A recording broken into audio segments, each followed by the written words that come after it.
Nuclear war would forever split human history into anything that happened before and the post-war apocalypse. In the worst case, mass fires consume everything within tens of thousands of square kilometers, killing hundreds of millions within hours. But the worst part comes after that. Nuclear war could trigger a nuclear winter that might kill billions, maybe even completely collapsing our civilization. How does it work? And what would it look like? Fire causes winter. When a nuclear weapon is detonated, a bubble of gas hotter than the sun is forced into existence, so hot that everything within kilometers immediately begins to burn. The terror bubble expands rapidly, filling the sky over its target, creating a devastating shockwave that causes most of the immediate destruction. Basically, you break a lot of stuff and set it on fire. And in the worst case, this turns into a firestorm that consumes everything and everyone on the ground. Right after the explosion, a gigantic mushroom cloud rises over the destruction like a demon throning over its perverse work. But in the following hours, a far more deadly cloud forms. The fire burning cities, forests or fields heats up so much air that it creates its own microclimate and wind system. Hot air and hot smoke rise, pulling in fresh air from the surroundings and fresh oxygen, stoking the flames even more. This creates an updraft and forms a colossal pyrocumulonimbus cloud that carries the soot and aerosols from the flames high into the stratosphere. Under normal conditions, the soot rising from a big fire is quickly washed out by rain. But a pyrocumulonimbus cloud can reach altitudes well above the height where rain clouds form. Once above the tropopause, there's simply no weather to remove soot from the atmosphere, so it can stay aloft for years. If this happens to a single city, it's a tragedy, but a fairly local one. But in a full-scale nuclear war, warring nations following the cold logic of mutually assured destruction could use hundreds or even thousands of nuclear weapons all at once, creating hundreds of firestorms, sending up to 150 million tons of soot, a cube the size of a skyscraper, directly into the stratosphere. In the next few days and weeks, the soot begins to blanket the Earth at high altitudes, absorbing light high above the ground and preventing sunlight from reaching the surface. This is not like science fiction where the sky turns dark and the sun disappears. Winter is what happens when just a little less sunlight hits the ground, and now suddenly a lot less sunlight gets through. Yesterday, the world was normal. Today, nuclear winter begins. Winter causes hunger. How bad nuclear winter would be is still an active area of research. It all hinges on one thing: how much stuff will burn really hot? How many firestorms will be caused by the heat of the explosions? This depends on many factors, from the materials a city is made of to the time of the year, if a forest is nearby, and so on. So just keep in mind we're working with some assumptions. Here's the good news. Nuclear winter is not permanent, and definitely no new ice age. The effects on the climate only last as long as the soot remains in the atmosphere, which is at most a decade or so until it clears out and temperatures normalize. The bad news is that this causes almost immediate climate change within a few weeks. It disrupts our climate system faster than any living being can adapt to. In this new climate, our seasons are suddenly all wrong. Winters are much longer, summers shorter and colder, or gone altogether. This also means less evaporation over the oceans, which means less rain and maybe large-scale droughts. This is bad because our food eats the sun. Without good summers and enough rain, growing seasons shrink or even collapse.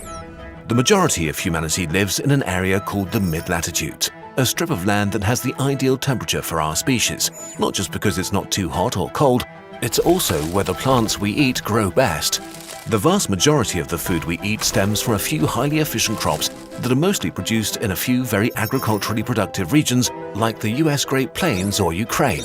From these bread and rice baskets of the world, they get traded and shipped around the world. In the worst case of a full-scale nuclear war, the temperatures in the mid-latitudes will probably stay below freezing for several years. Nothing at all can grow under these conditions, and the world's bread baskets would suddenly turn empty. If food production crashes, the world's food producers would very likely ramp up prices or even stop selling food to other countries, if they're still able to farm their fields at all. It's easy to calculate how many people can be alive on Earth. You take all the calories we can produce and divide them by what the average person needs to survive. If you have more people than calories, then within a few weeks, you don't anymore. Humanity has only a few weeks' supply of crops and food, not enough to survive this drastic drop in production. But the climate is not the only issue. Modern industrialized agriculture is a complex affair that relies on functioning supply chains to provide unthinkable amounts of industrially produced fertilizer and chemicals to kill weeds and vermin. Massive numbers of specialized modern machinery is plowing, sowing, harvesting, and distributing. After a nuclear war, especially if the countries that produce the food were part of the nuclear exchange, there may simply be no more fuel, fertilizer, or machine parts because there are no more oil refineries, ports, and other essential infrastructure left, damaging global food production even more. Okay, so now that we've set the stage, let's look at what science says about the actual wars that could happen. Actual nuclear war. Today, there are two main conflicts that scientists think about when making calculations of nuclear winter: a nuclear war between India and Pakistan, and one between the US and Russia. The most likely smallish nuclear exchange would be fought today between India and Pakistan, with relatively low-yield weapons. Even in a pretty mild nuclear war like this, the immediate explosions would kill around 27 million people, which is horrible enough. In just a few hours, more people would die than in all of World War I. The ensuing fires would not cause a nuclear winter, but a mild nuclear autumn. But even this would disrupt the climate and thereby global agriculture, enough to starve up to 250 million people worldwide. Unfortunately, India and Pakistan are in an arms race and have been increasing the number and power of warheads in their arsenal. The next stage of escalation would be war with hundreds of nuclear weapons, the bombs and fires destroying many major population centers and killing over 100 million people. A war on this scale would cause a nuclear winter that would damage global agriculture enough to cut the available calories for humanity in half. The number of people that starve to death would be as high as 2 billion. 1 in 4 humans alive today. The worst-case scenario is a full-scale global war between NATO nations and Russia, or China, which also continues to build its nuclear arsenal.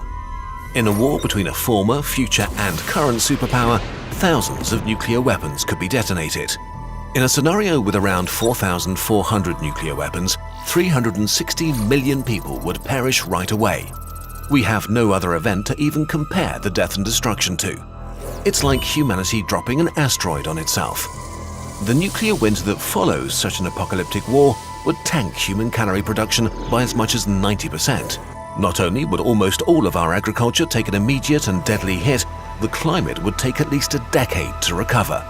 Because a war like this would specifically hit the world regions that produce most of the food for humanity, recovery will be much, much harder than with other conflicts. Within 2 years, the global death toll from starvation could rise to about 5 billion. In mid-latitude countries like Russia, China, Canada, the US, and much of Europe, only a few % of the population might survive. Humanity will never be the same again. While nowhere is truly safe, some nations in the Southern Hemisphere may fare well enough to endure while the rest of the world collapses. All the nuclear weapon states are in the Northern Hemisphere, so a few countries like Australia, New Zealand, and Argentina may be able to endure for a bunch of different reasons. Their nuclear winter would be milder, they have a lot of livestock that would not be as affected as crops, so they would probably stop exporting food and focus on keeping their own people alive, assuming they aren't invaded for their food by other starving nations.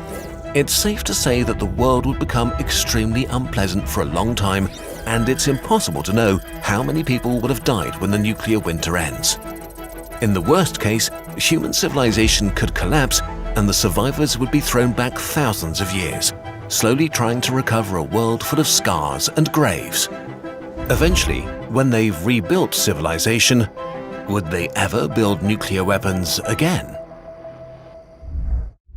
We know for sure that we need to do anything we can to make sure nuclear war never happens. This video was supported by Open Philanthropy. If you want to know what you can do to reduce the risk of nuclear war, you can either support expert organizations or become a citizen expert yourself and learn more. We've compiled a list of further reading and expert recommendations in the info box and our sources doc for you. Thank you so much for helping us clear out the Kurzgesagt warehouse for our big move. But watch out, sometimes creepy things are hiding behind those boxes. Wild dread appears. What will you do? Quick, grab something from one of those boxes to defend yourself. You used awe. It's very effective against dread. Look, you've unlocked some amazing deals. Save up to 50% on awe-inspiring products in our biggest sale ever. Some of our finest creations are eager to find a new home, like the Duck Plushie, our elaborately designed notebook series, and a few of our very best infographic posters.